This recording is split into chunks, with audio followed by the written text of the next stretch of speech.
Oh. Buenas noches para todos, para todas. Muchas gracias por venir a la Casa de la Paz, un espacio siempre pluricultural, pluriétnico.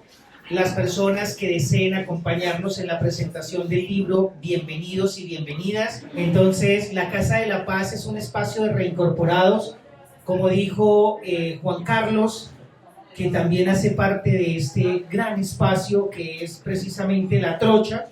Entonces, hoy vamos a tener el placer de conversar con la profesora, de conversar sobre este maravilloso libro, de conversar sobre la nostalgia, de conversar sobre la migración. Y es que en la parte de arriba hay un evento con niños, de alguna manera migrantes, que fueron adoptados por familias extranjeras y que hoy por hoy están buscando como los orígenes de esas familias que en algún momento perdieron porque fueron adoptados en otra parte. Y hoy también vamos a hablar, en este caso, de alguna manera también de la migración, de la profesora, la migración aquí, la migración allá, y también de las nostalgias y de las relaciones intrafamiliares, interfamiliares, a través del libro de la profesora en este caso.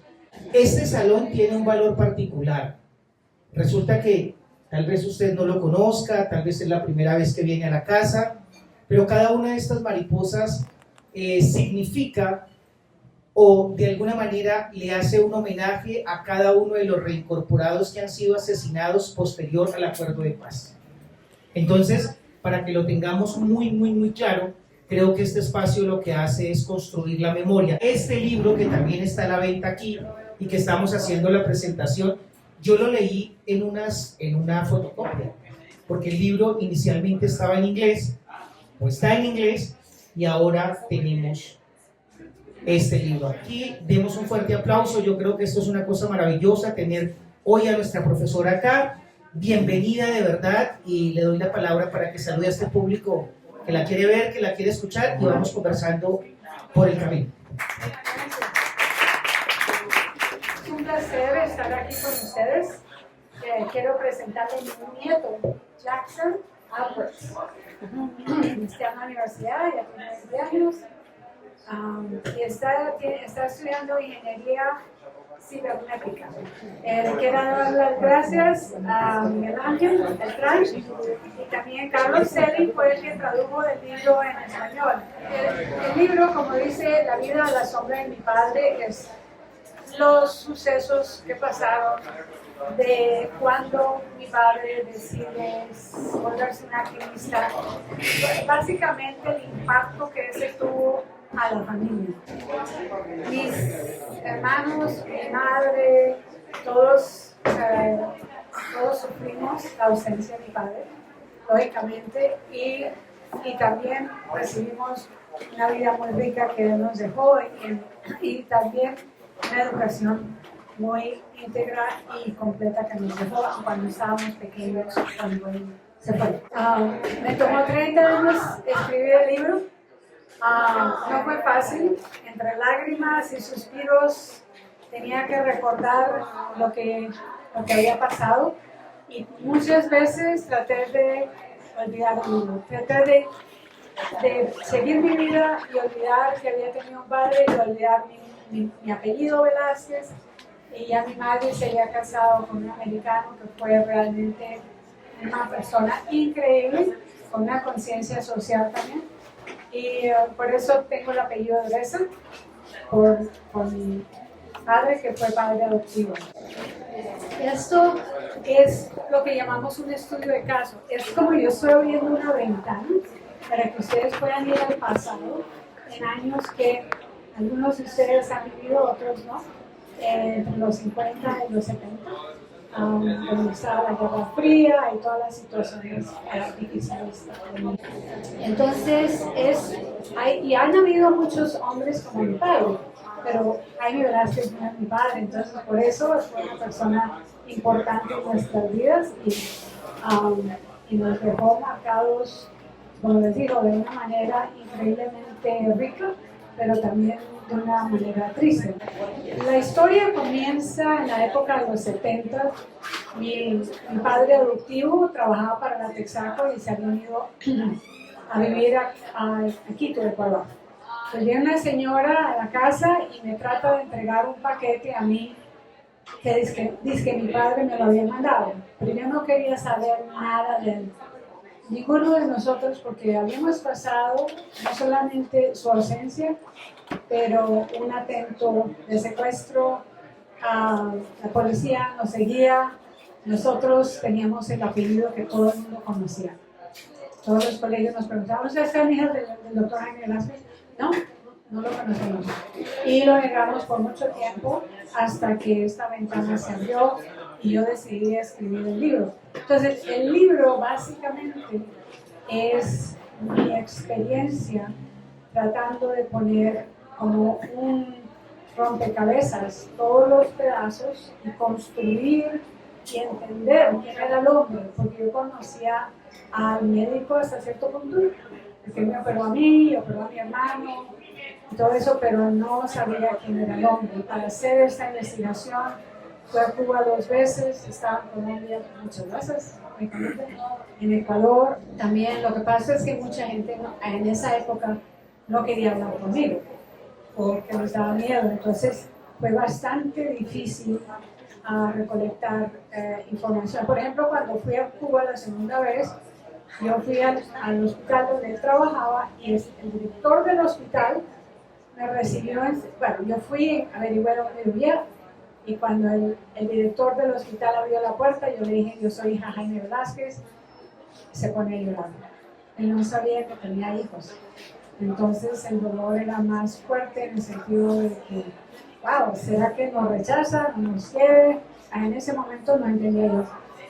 Y lo que pasa es que yo he prometido no usar los nombres propios de las personas que me dieron información solo para protegerlos, pero él me contaba que tenía las cintas grabadas con las manos de mi papá operando, y él decía, no, nunca y porque él era profesor en La Habana, y decía, yo nunca he conocido unas manos tan ágiles. Y cuando nosotros lo cuestionamos, una vez llegamos a Barranquilla después de como 2, casi 3 años que no lo veíamos, y él apareció de pronto. Claro, nosotros felices estando con él, le decíamos, ¿por qué no estás con nosotros? Y nos decía, es que ustedes no son los únicos hijos que yo tengo, todos los niños de Colombia son mis hijos, porque a veces una cosa que me enfurecía a él es tener que niños se le murieran sin tener las medicinas más básicas y necesarias. Entonces, él nos dice, no, ustedes no son los únicos hijos que yo tengo los hijos, no todos los niños de Colombia son mis hijos.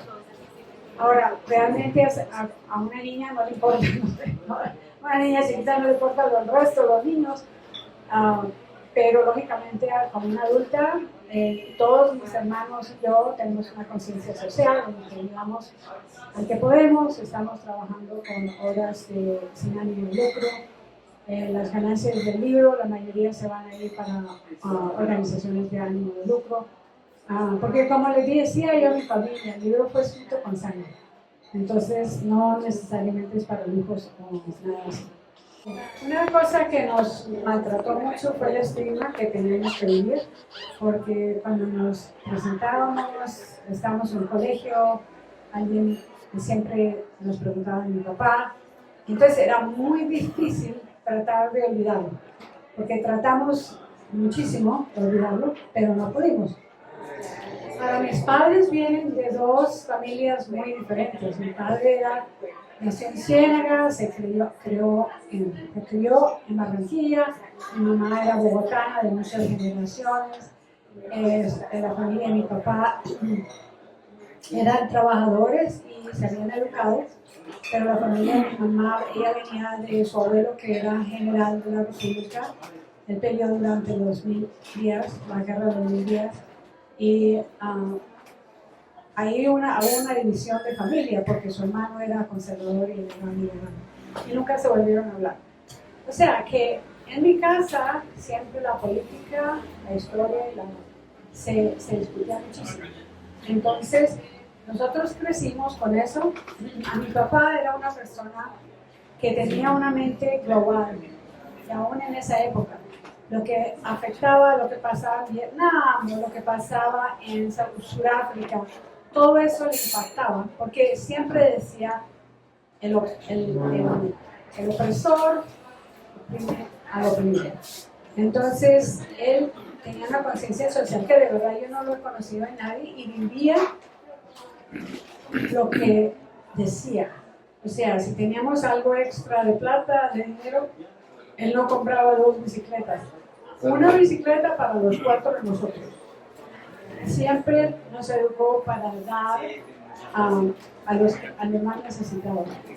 Ahora, ¿cómo comienza el libro? El libro comienza con un preámbulo en el que yo estoy en Quito, como les digo, yo estaba estudiando y mi padre adoptivo era ingeniero de la Texaco y nos habían adoptado, cambiado el nombre, que hasta ahorita, cuando escribí el libro, regresé a Say Velázquez. Toda mi vida, toda la gente que me conoce en diferentes países del mundo que he vivido, nunca supieron que yo era Velázquez. Mis padres se casan muy jóvenes, hay poca aceptación por parte de las familias, porque en esa época había una rivalidad entre el costeño y el bogotano, que los costeños son perezosos y que el bogotano era engreído. Entonces hay unas diferencias grandes y marcadas. Mi mamá estaba más enfocada en tener su hogar, y ofrecerle a sus hijos la mejor educación. Y mi papá tenía una ideología donde él creía, él pensaba, pues, que era su misión cambiar el país. Pasan 3 hechos en 1954 que lo marcan increíblemente. Él entra a una manifestación con las personas que estaban manifestando. No estaban manifestando, era un homenaje a Gustavo Bravo Pérez, que fue asesinado en el 29. Y entonces regresan a la universidad, la policía viene, les dice que salgan de la universidad, que lo ponen en el campus, y otro estudiante muere en esa situación. Bueno, mi padre venía muy resentido, mi mamá trata de alejarlo de su insistencia en la participación de la política, y entonces al día siguiente tienen una manifestación supuestamente en paz, pacífica, y uno de los amigos de mi padre muere en esa presentación. Ahí eso selló su decisión de entregarse completamente a su meta. Y inclusive él decía vencer o morir. Esa era su lema. Bueno, nos vamos a vivir a Puerto López, donde él está haciendo el año rural. Hasta en ese momento no creo que fue casualidad. Lo que yo he investigado es que Puerto López era la cuna de la revolución. Y nos pasan diferentes situaciones muy preocupantes, en el sentido de que, bueno, mi papá era así, él atendía a todo el mundo igual, y si no tenían dinero les pagaba las medicinas, y cuando mi mamá se molestara, él igual lo hacía. Pero un día viene un hombre con la cara cortada. Mi papá realmente nunca pedía explicaciones. ¿Qué pasó con usted? ¿Qué le pegó ese tiro? Y mi papá estaba en el hospital principal haciendo cirugía. Entonces el tipo le dice a mi mamá que ella tiene que coserlo. Mi mamá dice, pues yo no sé coser, eso es mi esposo. Le ponen que ella quería ponerle anestesia, no se dejó.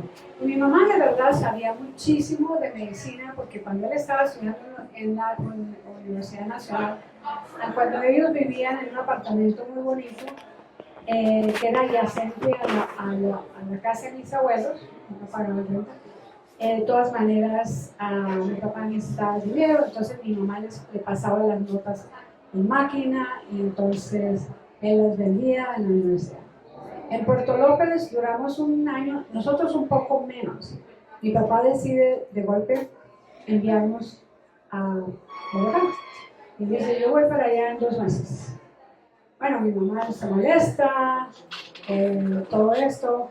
De todas maneras regresamos a la casa de mis abuelos, pero no supimos para dónde se fue mi papá. Desde la primera vez que él va a Cuba, su ideal era poder aprender de lo que Castro estaba haciendo para poderlo implementar en Colombia y mirar a ver cómo era hacer una sociedad más justa y más ecuánime. Sin embargo, en esa época estaba Batista lo pone en la cárcel y él en unos días se escapa y regresa a Colombia. Nosotros nunca supimos nada de eso.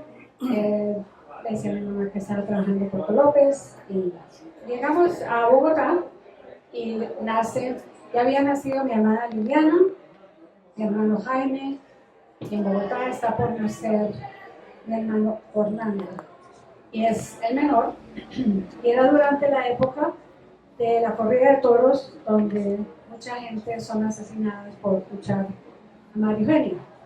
La contradicción en que mi padre se sentía es que mi mamá está teniendo el hijo y lo llaman que se va a la plaza de toros porque hay muchos enfermos y él duda para dónde me voy. Hasta que mi abuelo se molesta y le dice, no, usted tiene que ir con su hijo. Pero su decisión ya estaba bien marcada. Mi papá consigue aparentemente una beca para estudiar cirugía de tórax en Chicago. Bueno, él ya había aplicado, pero todavía no le había llegado la carta de aceptación. Entonces, él dice a mi mamá que se va para los Estados Unidos, para Chicago, y lo que hace es que se va por Cuba.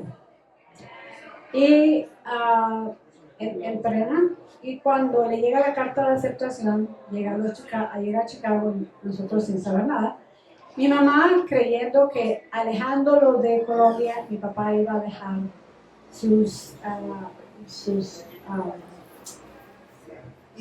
ideales o metas revolucionarias. Y no, él continúa de una manera u otra, se mantiene conectado. Cuando a los 4 años que termina sus estudios, un día nos dice que se va para Montreal. Era la época que Quebec se iba a separar de Canadá. Bueno, después de muchos años, pude averiguar que no solamente él participó en eso, sino que eventualmente se casa con una canadiense francesa. Mi mamá no sabe nada, se queda en la casa y mi padre no nos manda los tiquetes, entonces mi mamá nos hace coger un tren. Ella trabajó, reunió el dinero porque mi madre era, o sea, increíblemente fuerte y decidida, y sus metas nadie se las podía cambiar. Entonces ella va y llegamos a la frontera con Canadá y los policías, los de inmigración, los militares de inmigración dicen, no, los podemos dejar entrar, estos son colombianos, que la visa de Estados Unidos ya expiró y quieren entrar a los Estados Unidos. Entonces se llevan a mi mamá y mi mamá voltea en español y nos dice, no se dejen bajar de un tren. 4 niños chiquitos, mis hermanos están llorando. Entonces cuando los policías vienen a bajarnos del tren, toda la gente del tren se hace alrededor nuestro y dice, si los va a llevar a ellos, tienen que llevarnos a todos nosotros. Y así mi mamá pelea y dice, pues mi esposo tiene visa y de trabajo y finalmente nos dejan entrar. Claro, mi papá no está muy contento de que nos hayamos entrado a la fuerza. Pero bueno, las cosas pasan y de golpe mi mamá se descubre que mi papá está entrenando para ser militar. Mi mamá no sabía qué era, por eso ella le decía soldado. Y él se ponía curioso, porque un día salió ella al carro, él se estaba quitando la ropa del médico, bueno, la ropa militar que tenía y las botas, y se estaba poniendo la ropa de médico, diciendo que había estado trabajando. Ya nos habían llevado de Colombia a los Estados Unidos, nosotros no hablamos inglés. Se sufre mucho cuando uno está en el colegio y no habla el idioma. Después, cuando ya estábamos hablando un idioma fluido, nos llevan a colegios en francés. Wow. Entonces, para nosotros como hermanos, como chicos creciendo, no solamente oíamos la discordia que había entre mis padres, y no eran cuestiones personales, eran más que todo políticas. En el Canadá, en el 62, él decide irse para Cuba otra vez y nos manda a Colombia. En Colombia fue una etapa muy difícil, porque cuando mis abuelos tenían un nivel económico bastante bueno, pero les llegaron 5 personas, 4 niños, y había que mandarlos al colegio. Entonces, mis hermanos se rebelan. Mi hermana es muy introvertida, mi hermano básicamente se vuelve un gamín con una flachera y rompe todo, y el otro es muy estudioso, y yo me dedico a los libros, donde es la única parte donde yo encuentro un escape. Al poco tiempo, a los pocos años, tuvimos el encuentro en Barranquilla, donde él quiere que vayamos con él a Rusia, a educarnos allá, pero mi mamá no puede ir. Entonces, nosotros dijimos, no vamos a ir a Rusia ni a ninguna parte sin mi mamá, porque ya nos habíamos vuelto como una manada que nadie nos separaba. Y mi mamá era una persona tan colombiana, que ahorita ella murió el 31 de octubre, y nos pidió que le cantáramos el himno nacional antes de sacar el cuerpo de la casa. Y fue supremamente triste, estábamos con todos con una velita, y mis 2 padres amaban a Colombia y nosotros también, lógicamente. Entonces ellos tenían eso en común, pero las diferencias eran supremamente grandes. Ahí mi padre finalmente ya su cabeza tiene un precio, está saliendo en los periódicos, él decide que ya no puede estar en contacto con nosotros, entonces la poca plata que nos enviaba dejó de llegar, y mi mamá ya se empieza a desesperar, ella regresa a Chicago a estudiar y nos deja en Colombia. Fue una separación supremamente difícil. Yo estuve en un colegio en Bogotá y sola, básicamente, a los 13 años. Entonces, de ahí una vez que el precio de mi papá, la cabeza de mi papá tiene un precio, y nos seguían gente de parte de él y nos seguían parte de las autoridades. El colegio de la casa, porque yo creo que si encontraban a nosotros, encontraban a mi papá. En fin, mi padre desaparece y la historia continúa. Entonces, si ustedes quieren saber el resto de la historia, ahí está. Bueno, yo tuve la oportunidad a través del profesor Miguel Ángel de leer este libro, y a mí me gusta muchísimo el principio y el final. Entonces, esto parece un libro cinematográfico, deberíamos pensar cómo lo llevamos al cine. Yo creo que el inicio es muy bueno, de cómo llegan a la casa, llega alguien con un paquete, pregunta por la familia del doctor Jaime, y pues obviamente hay cierto resentimiento como en todas las familias, porque de alguna manera yo creo que la autora lo que siente es que el padre ha cambiado una causa mayor o una causa menor, uno nunca sabe, y la familia finalmente lo que nos enseña pues como el marco de la sociedad y esas cosas es que la familia es una institución, y creo que en este caso el papá de la autora indudablemente entiende que la gran causa es finalmente la causa de todos.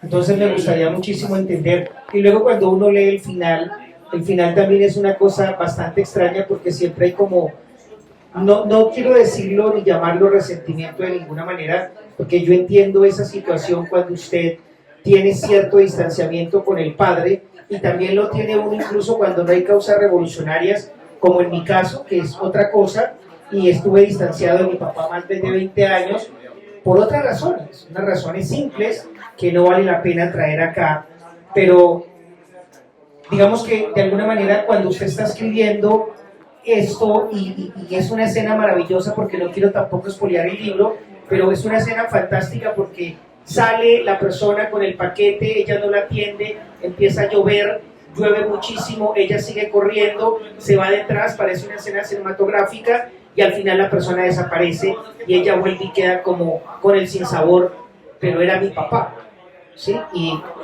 entonces la reconciliación que usted tiene a través de la obra y de la escritura, ¿cómo se da? ¿Cuándo siente usted que está preparada para contarle? Porque finalmente el ejercicio de la escritura es un ejercicio de la soledad.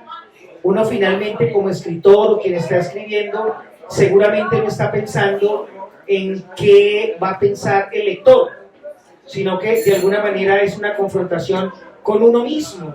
Es Miguel Ángel haciendo de Miguel Ángel en sus libros, es la profesora Rocío Velázquez haciendo de Rocío Velázquez y exorcizando sus demonios, y que haya otras personas que seguramente la vayan a leer o a leer su historia, pues va a ser fascinante. Pero sí me impresiona mucho eso, porque hay una escena también, y aquí corto para que su merced siga, y es cuando están haciendo el desayuno, que usted tiene ahí como una relación con su padre, y están haciendo huevos, y eso me parece fantástico, porque le pregunta en esa escena que se hacen desayuno y se han levantado muy temprano, y pues el padre en ese amor infinito hacia la hija le dice que sí, que van a preparar huevos. Luego se levanta la mamá y ve que están por ahí como en esa cosa de la familia. Yo creo que ahí es donde uno finalmente lo embarga la nostalgia, y por eso tal vez el título del libro, pero sí me gustaría como que nos dijera o nos contara cuándo siente usted que realmente se reconcilia con su papá, después o cuando está escribiendo el libro. Una conexión con mi padre desde muy chiquita, porque una vez en Puerto López me salí y me estaba mirando por una ventana que una señora estaba teniendo una lectura, la más curiosa del mundo, sigo siendo, y me puse un botaco ahí y me subí. Y la enfermera, que había en Puerto López, teníamos una casa pequeña, la enfermería, no había nada de reloj. Y yo me caigo encima de una aguja de crochet, de tejer. La aguja se atraviesa mi pie y sale al otro lado como un pincho. Mi padre se molesta, pero me lleva, me saca la aguja. Pero el momento más feliz era cuando tenía la atención de él. Ahora, cuando estamos en Chicago, mi hermano, que era muy travieso, ¿se acuerdan o han visto las máquinas de exprimir ropa vieja? Unas máquinas que tenían dos rodillos, y mi hermano mete la mano así y el dedo gordo le queda hasta abajo. Casi se le desprende total de la mano. Mi papá duró yo no sé cuántas horas reconstruyendo la mano, que en esa época no había cirujanos específicamente de mano, pero la mano de él quedó perfecta. Entonces también en Chicago nos dio todo, paperas, varicela, todo. Él nos cuidaba de día y de noche, como mi mamá durante el día y él por la noche después de su trabajo. Entonces nosotros tenemos recuerdos muy lindos en el sentido que él era 100% dedicado a nosotros. Pero en Canadá tiene que hacer una decisión supremamente difícil, y es: me quedo con mi familia, mi profesión, o me dedico totalmente a la causa. Y eso lo atormentó mucho. Me han contado las personas, y nosotros lo vimos hasta cierto punto. Pero él sabía que si seguía con nosotros nos podía matar, mi mamá también. Inclusive su esposa canadiense, Susana Bernal, escribió un libro después de salir de las cárceles de Quito, donde la torturaron de la manera más inhumana que ustedes se puedan pensar.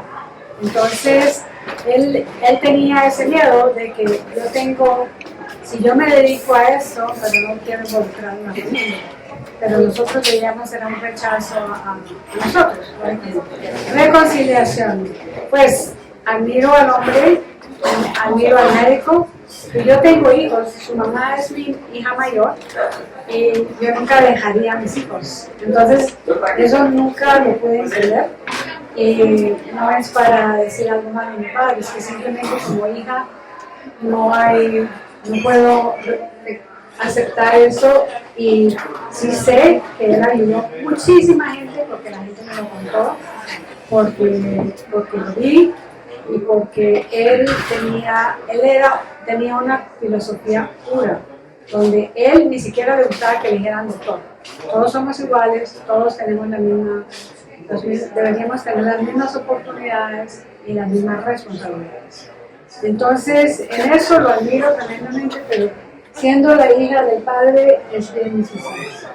Es una época que yo vi, un poco 8 o 10 años menor, pero que fue una época de los grandes sueños y que la Revolución Cubana alimentó mucho más.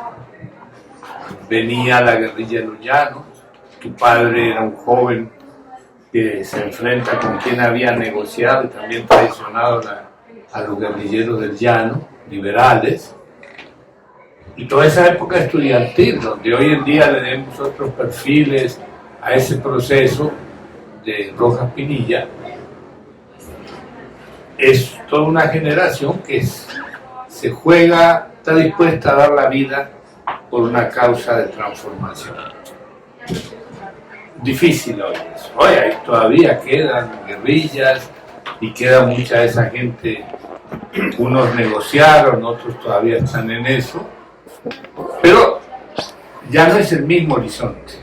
Tu padre fue construyendo un horizonte de una generación donde yo, mi organización política, porque me cogió el golpe de Estado en Chile, yo trabajaba con él, apoyaba era el coordinador de empresas obreras y nadie tenía hijos, porque tener hijos implicaba que había que dedicar el doble de esfuerzo, no dejar nada de la militancia y el resto dedicarlo a los hijos, es decir, había que doblar, no dormir y todo lo demás. Producto del golpe de Estado nació mi hija mayor, Nelsa, que está aquí. Y digo porque ahí había que tenerla o tenerla. Ella es la única que puede agradecerle algo a Pinochet. Y esa generación, y yo para entender a tu padre, nos sentíamos iluminados. Éramos iluminados.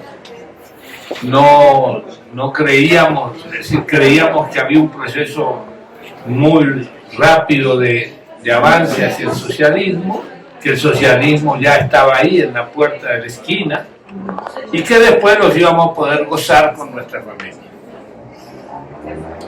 La realidad, bueno, fue otra, la conocemos, pero él sigue viviendo y muere en plena lucha y con esos mismos ideales completos. Eso es lo más bello. Yo diría que tu padre ya era militante de la Juventud Comunista o algo así antes de irse.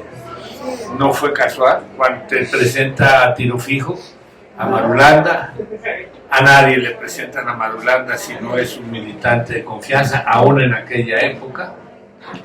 Y que obviamente era tan grande la estigmatización que no quiere hacer público eso. Su suegra, tu madre y tu padre no eran muy afectos. Tu madre me pareció una belleza como termina jugando el papel de unificarlos, de sostenerlos y de entender a tu padre. Y la abuela también. La abuela es un personaje que es tu abuela. Esa conjuega el papel completo. Y viniendo de un origen social, de las élites de entonces, que no era la más grande, pero...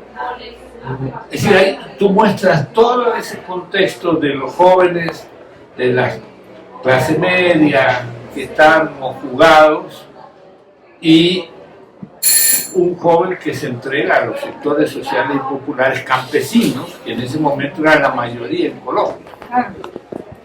Y era una guerrilla campesina. Yo creo que todo ese seguimiento que él te hace, que te ha visto y que tú no lo ves, que te está mirando, que lo ves solo en el carro cuando se va con la señora que trae el paquetico, las poesías que decía, eso mostraba el cariño enorme que tenía. Y tenía que reprimirlo por una causa superior.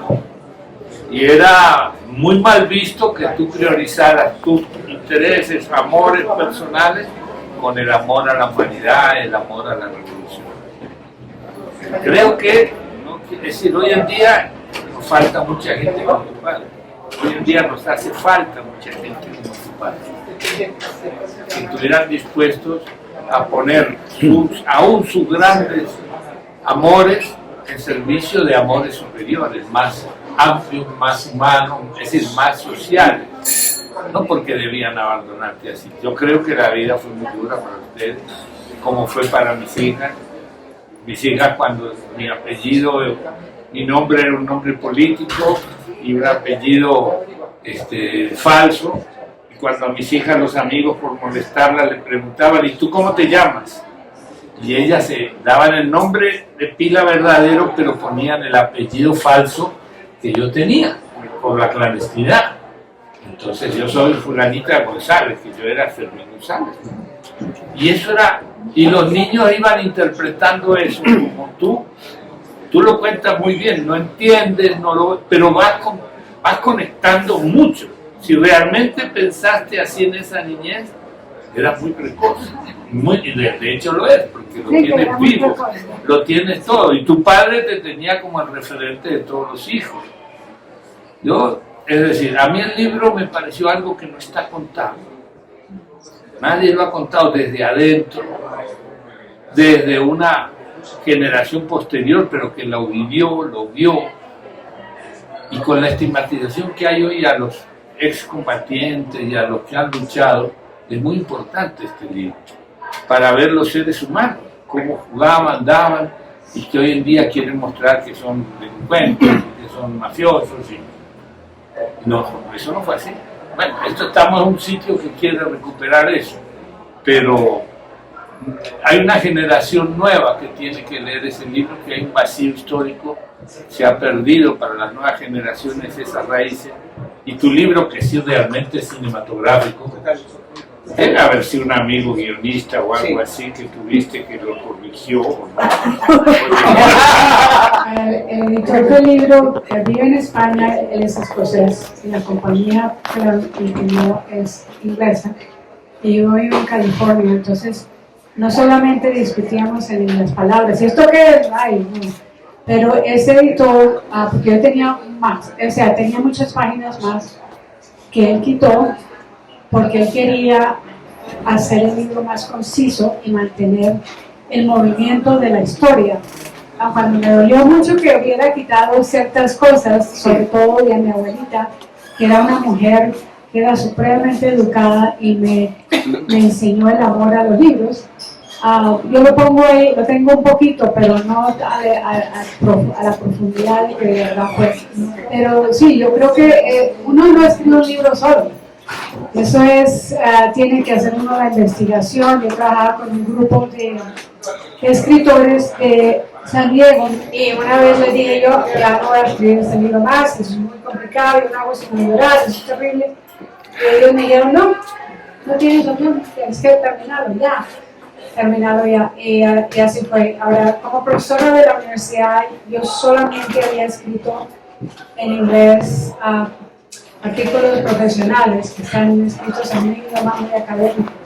Cuando empecé a escribir el libro, la gente me decía, uy, esto no es un texto, ¿por qué escribes así?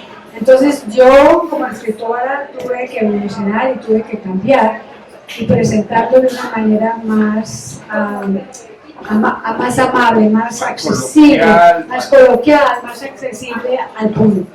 Entonces sí fue una transformación, porque yo tenía la información, pero llegué a transmitir esa información. Estoy actualmente, te lo cuento porque presenté el flyer yo soy asesor de la directora de la Unidad de Implementación del Acuerdo de Paz en Colombia, Gloria Cuerpos, y me dijo, mira, no puedo asistir, pero me encanta lo que veo, y le mandé tu PDF, el texto.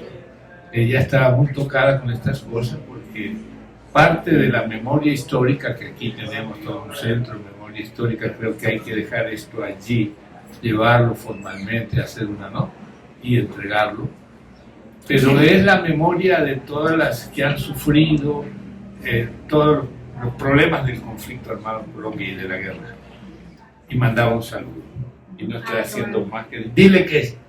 Y yo sé que eso a mucha gente que nos toque a nosotros es lógico porque lo vivimos, pero hay que hacer que llegue a la juventud y que sea un tema de trabajo, de investigación, otras múltiples vidas.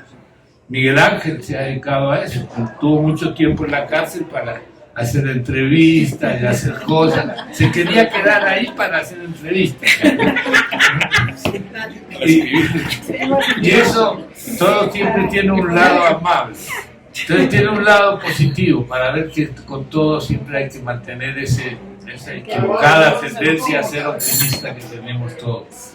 Pero yo creo que él hace eso y son cosas para continuar. Y hay miles de historias y nos están escondiendo la historia porque ese pasado, todo lo que tú cuentas, el asesinato después en Ecuador, mira cómo está Ecuador hoy, que estamos en condiciones de hasta de volver a un gobierno progresista, pero pasaron por todas esas. Eso era toda nuestra región. Y así se construyó la república a punta de guerra. Y ahora hay que tratar de reconstruirla a punta de paz y esto ayuda para eso. No más, muchas gracias.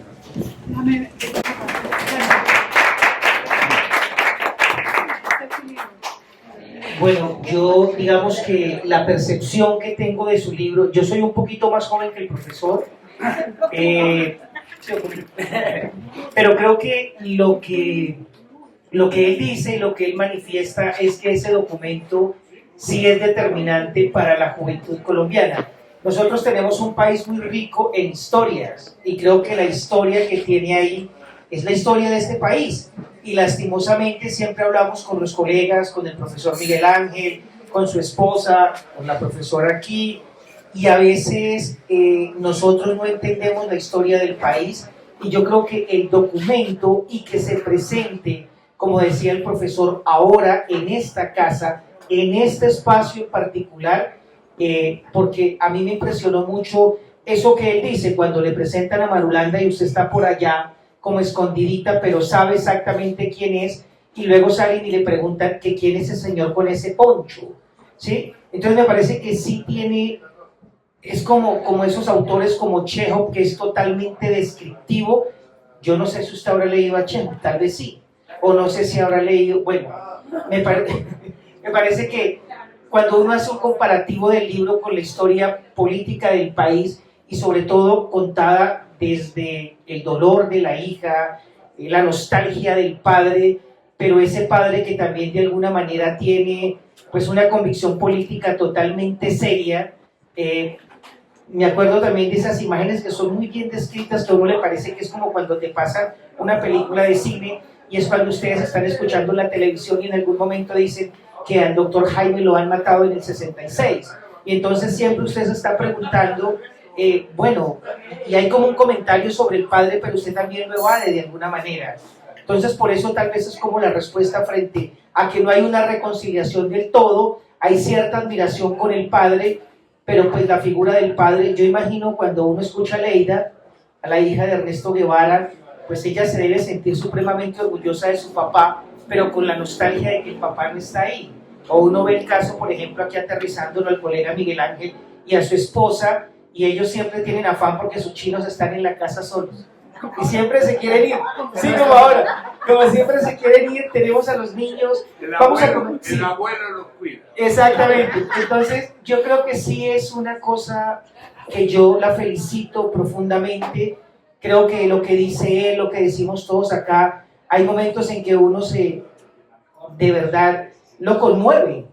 Creo que usted lo escribió como desde el corazón, con la pluma puesta ahí en el corazón o con la tinta de sangre todo el tiempo, pero a mí sí me parece que al final hay un ejercicio siempre de querer reconocer al papá y como de reconciliación, así tal vez pues usted como autora no lo diga, pero reitero en este caso que sí es un libro cinematográfico, porque al principio uno piensa que es un libro sobre la historia del país y la historia es una cosa muy seria, pero a veces creo que no la sabemos contar y se nos vuelve un poco pesada porque está llena de datos, de fechas, de cosas que uno dice es incomprensible, y creo que el libro tiene un valor no solamente por lo histórico, sino por lo estético.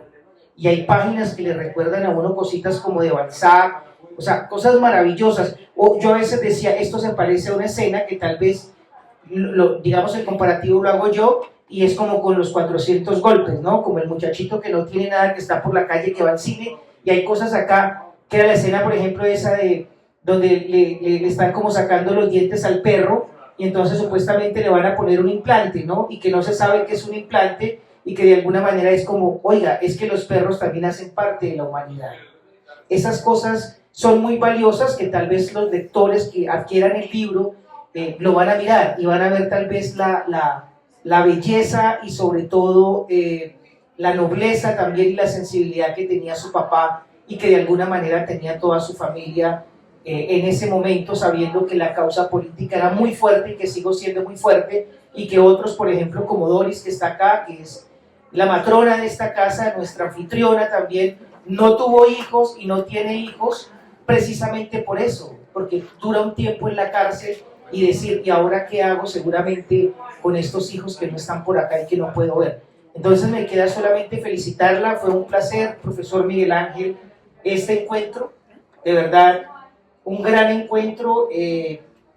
Yo hablaba con Catalina hace rato que le dije, yo no conozco a la autora, la voy a ver hoy, pero es un libro muy cautivador.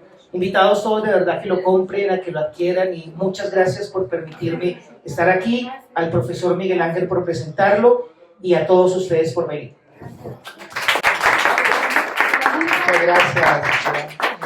Lorena es profesora del Departamento de Sociología.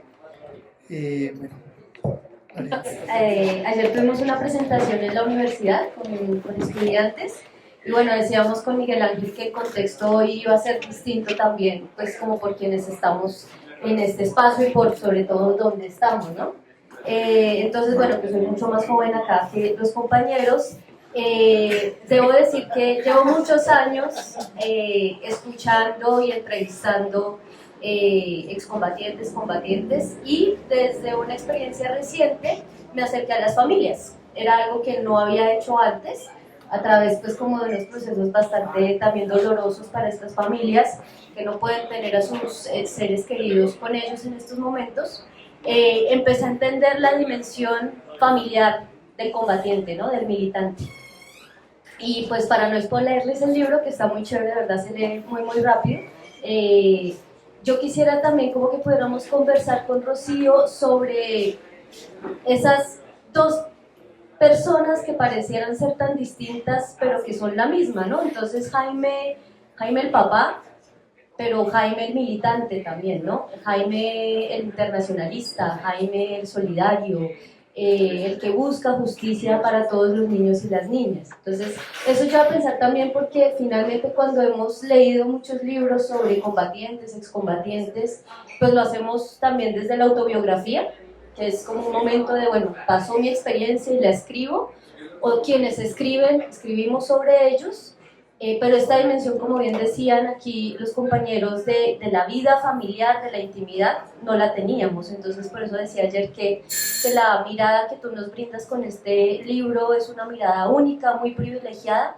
para seguir comprendiendo a esos sujetos, ¿no? Entonces recordaba mucho, ahora que decían que eran seres humanos, cuando se firmó el acuerdo de paz aquí en Colombia, finalmente veían a los guerrilleros y guerrilleras como una suerte de monstruos, ¿no? Entonces cuando empiezan a aparecer, la gente empieza a darse cuenta pues que son personas común y corriente. Entonces creo que poder aterrizar también esa mirada de, pues son seres humanos con sus defectos, con sus imperfecciones, que también la pregunta es, bueno, ¿por qué la dicotomía o la dualidad o la tensión o el sacrificio, ¿no? En tu caso, yo quisiera preguntarte si finalmente podemos entender que Jaime era la misma persona, y si no hay un proceso de reconciliación como definitivo, como lo has venido diciendo, al menos si hay una comprensión de por qué tu papá tomó las decisiones que tomó en su momento, sabiendo que igual eso iba a dejar profundas afectaciones, ¿no? Y marcas en ese espacio familiar. Y creo que eso es algo también que valdría la pena, pues, como también abordarlo, ¿no? No hemos hablado de las familias, de esos dolores, de esas tensiones, de por qué Doris decide no tener hijos, muchas otras deciden postergar sus maternidades, deciden sacrificar también esa situación y otros no, ¿no? Entonces creo que también es importante desde esos casos, como tú los llamas, desde esos estudios de caso, pues seguir comprendiendo a esos sujetos también, pero desde todas estas dimensiones, ¿no? Ni romantizarlos como los hombres nuevos, libres de defectos, mujeres también, pero pues tampoco quedarnos en el otro extremo del abandono, de las rabias, porque digamos que Rocío en el texto tiene unos pasajes muy importantes y valdría mucho la pena que pudieran de verdad leer el libro. Y yo me quedo con una escena que quisiera que habláramos un poco más de eso, y es cuando conoces a muchas personas que conocieron a tu papá allá en Quito, ¿no? Como esta reunión de todo el mundo queriendo conocer a los hijos del doctor. Y bueno, ¿eso qué significó para ustedes? Gracias. Mi papá no era diferente como padre o como combatiente. Él era intransigente en todo. Él tenía unos valores muy marcados y no aceptaba nada menos que eso. No le importaba quién fuera. Ellos con su hermano crearon una clínica en Valledupar.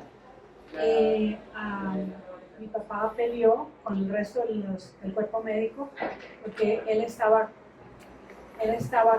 cobrando lo que la gente podía pagar. Y los otros médicos dijeron, no, nosotros no fuimos a la escuela de medicina para regalar nuestro trabajo. Y entonces eso él simplemente no lo aceptaba.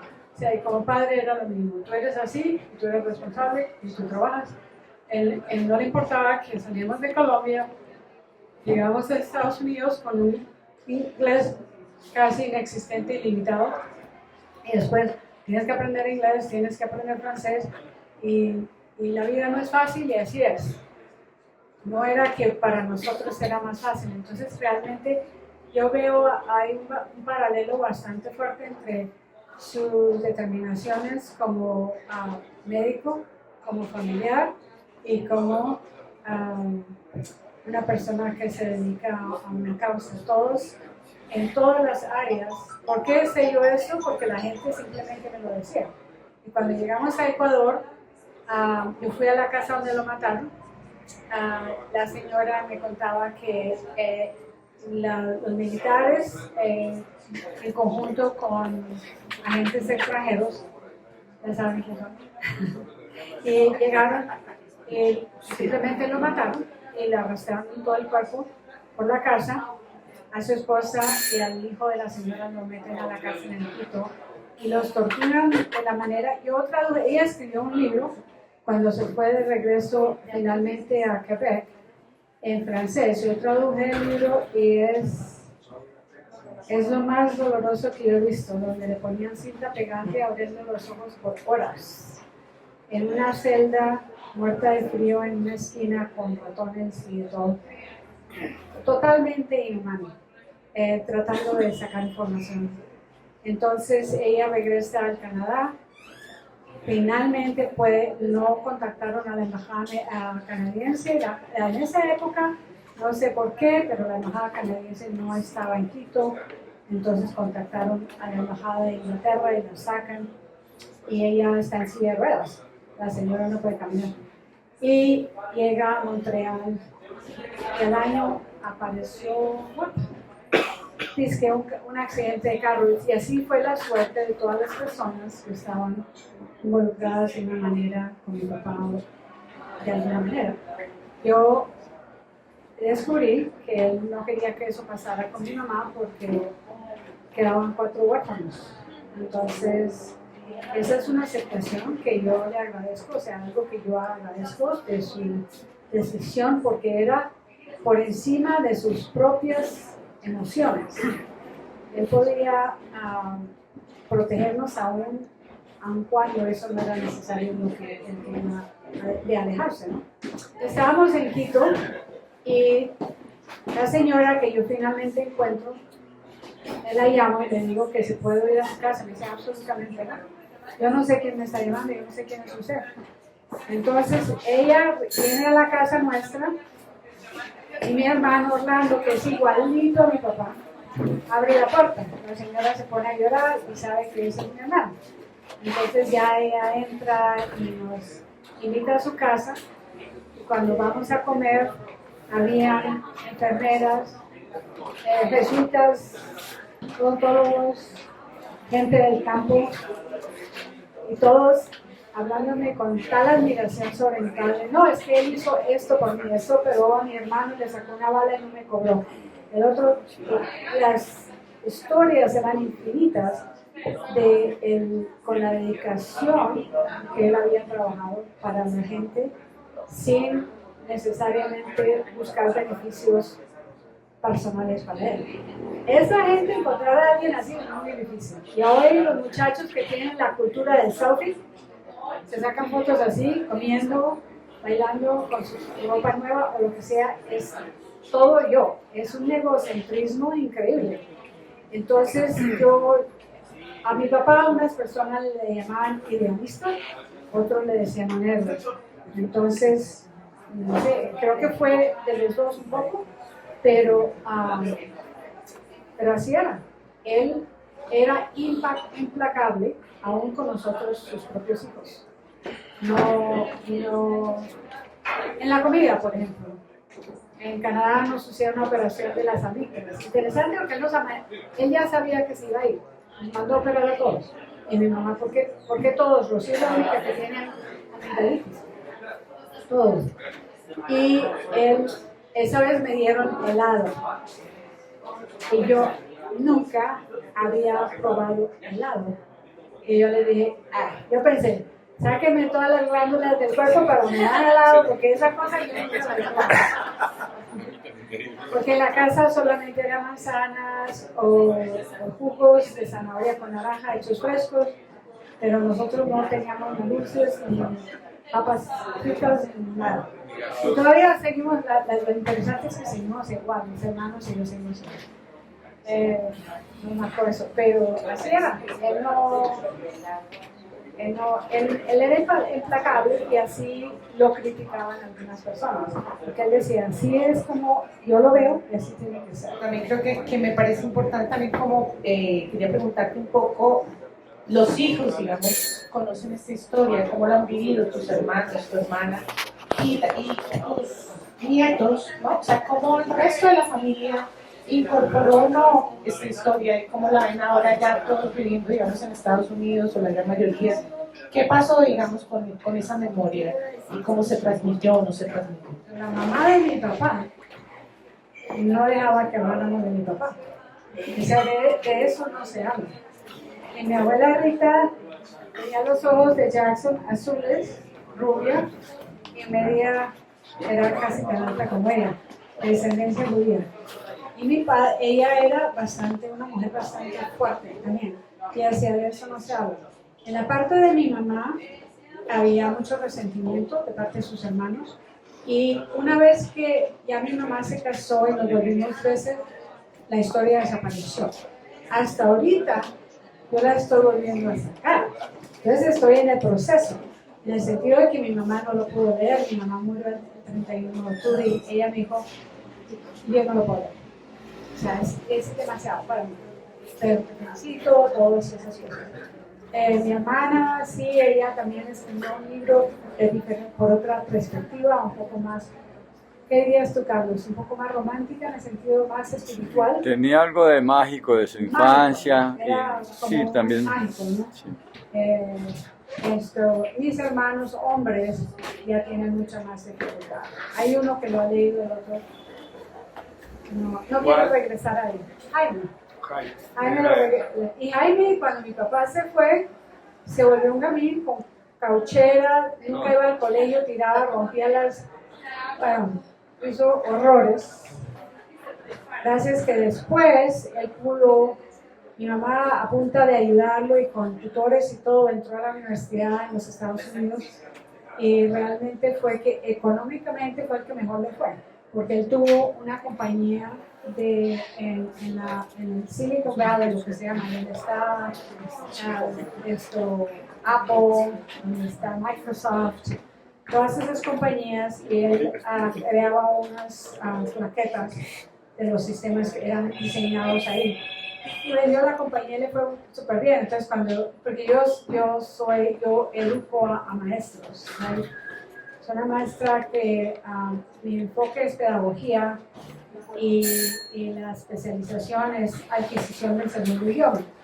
Precisamente por lo que sufrimos tanto, porque en todos los países estábamos atrasados. Yo en Colombia no podía decir combinaciones, sino yo decía combinación. Entonces las amigas mías me decían, ¿usted por qué habla con una niña chiquita? O yo no podía decir periódico, no, eso era una palabra difícil, o refrigerador, olvídense. Entonces yo decía la nevera, cambiábamos todo. Entonces, como te decía, progresivamente, como yo rechacé la historia por tantos años, no es que rechazara la historia, es que simplemente era muy doloroso abrir esa página. Ahora que la he abierto, personas que me conocieron hace 30 años no sabían mi historia. Entonces están como, wow, tú dices que no, tú sabías.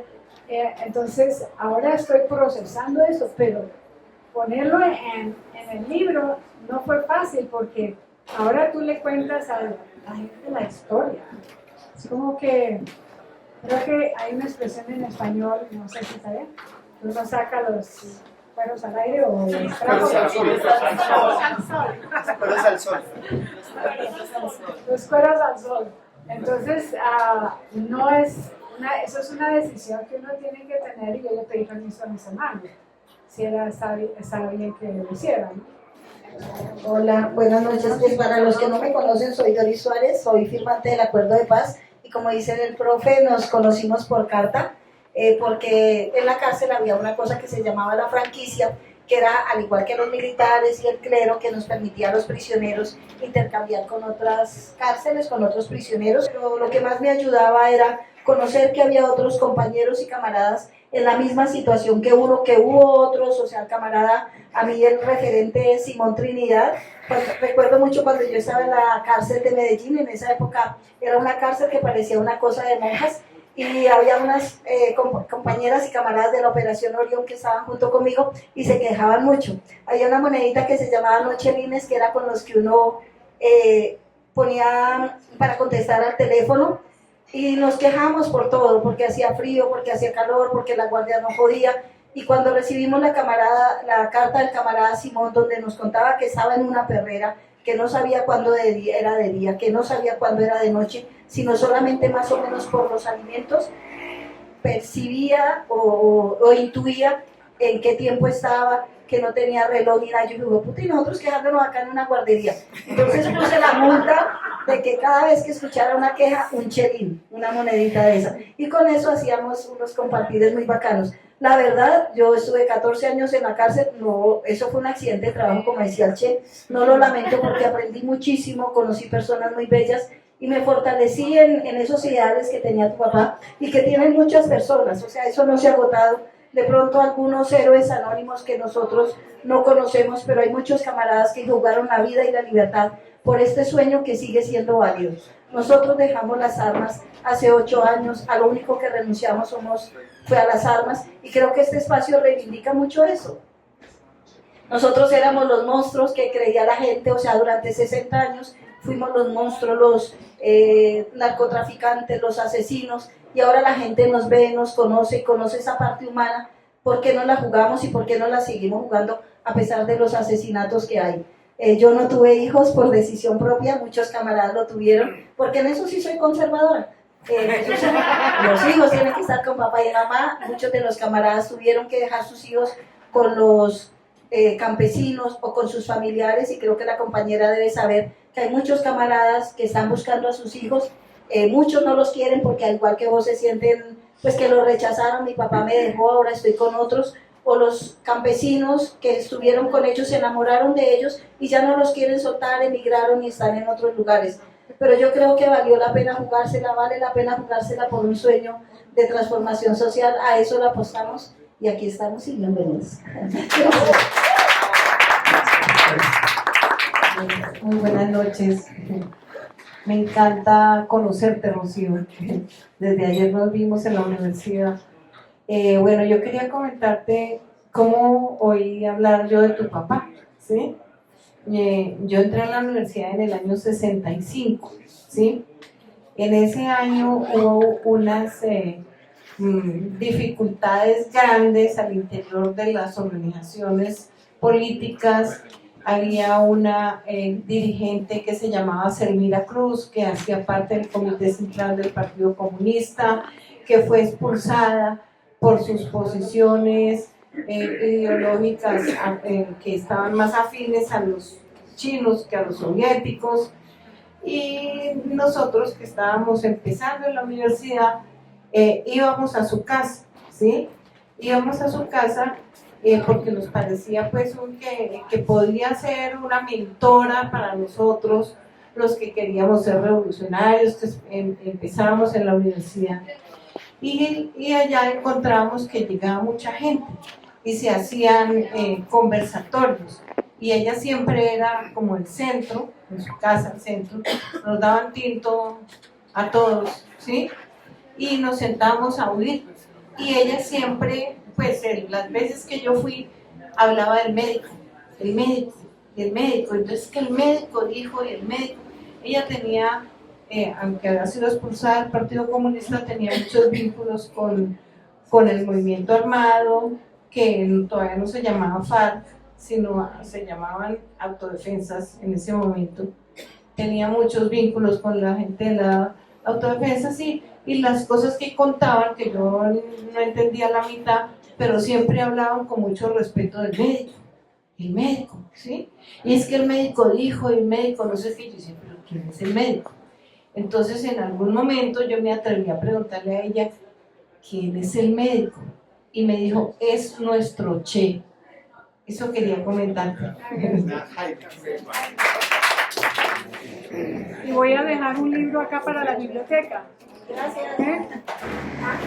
Muchas gracias a ustedes.